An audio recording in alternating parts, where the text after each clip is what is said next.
առաջ Միքայել Սրբազանի մոտ էի եւ Միքայել Սրբազանը ինչ հիշեցրեց Թուրքական երկու օկուպացիայի ժամանակ անգամ Թշնամին 7 վերք եկեղեցու պատմություններ պատմում, անգամ Թշնամին այդ ժամանակ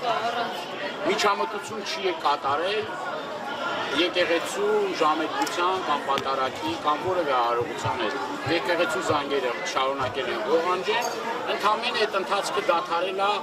ավելի երկրաշարժի ժամանակ, երբ որ դեկտեմբերի 7-ին, գիտեք 78 թվականին եկեղեցին ավիրվել էր եւ առաջին գործը եղել է զանգը վերականգնելը, զանգերը վերականգնելը եւ ելի երկու օր հետո զանգերը ողանջելը։ Դուք տեսնում եք ինչ է կատարվում։ Դուք տեսնում եք ինչ է կատարվում թուրքական եւ ադրբեջանական մամլուքում ցնցության մեջ է։ Փաշիզադեի սիրտնա փառավորել Էրդողանի սիրտնա փառավորվել,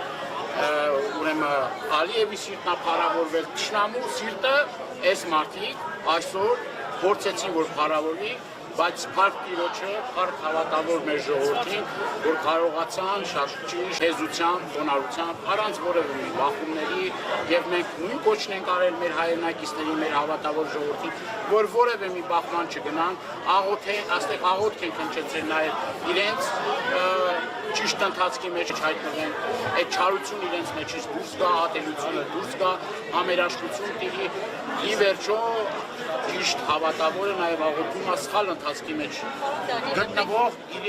թեկուզ սխալ ընթացքի մեջ եղող իր հայրենակիցներին եւ նաև եւ այս առումով շատ կարեւոր է, շատ կարեւոր է, որ մենք կարողանանք այն մարդիկ, որոնք որ գործիք են դառնում Փաշինյանի ձեռքը ճիշտ ընթացքի մեջ հայտնենք, մենք այսօր տեսանք, որ ավտոբուսներով, տարբեր մեքենաներով, վարչական լծակները օգտագործելով, այդ մարդիկ բերել են մարդկանց եւ այո, այդ ցածիշներն են մեր քույրերը, եղբայրները ամեն դեպքում նաեւ իրենց համար են աղոթում, այս կնոջ համար են աղոթում, որ ինքը ճիշտ ընթացքի մեջ լինի եւ սա աննախադեպ մի երևույթ էր մեր իրականության մեջ, հայ ժողովրդի պատմության մեջ, նախադեպը չունեցող մի բան էր, բայց կրկնում եմ փառք Տիրոջը կարողացանք այս գործությունը պատվով հաղթահարել, աղոթենք, որ հետագա ընթացքը խաղաղ լինի եւ ի վերջո խաղաղության մեջ մենք կարողանանք ճիշտ լուծումները գտնենք եւ այն մարդիկ, որոնք պարակում կմցնեն հայ առաքելական եկեղեցու, հեզությամբ, խոնարհությամբ պետք է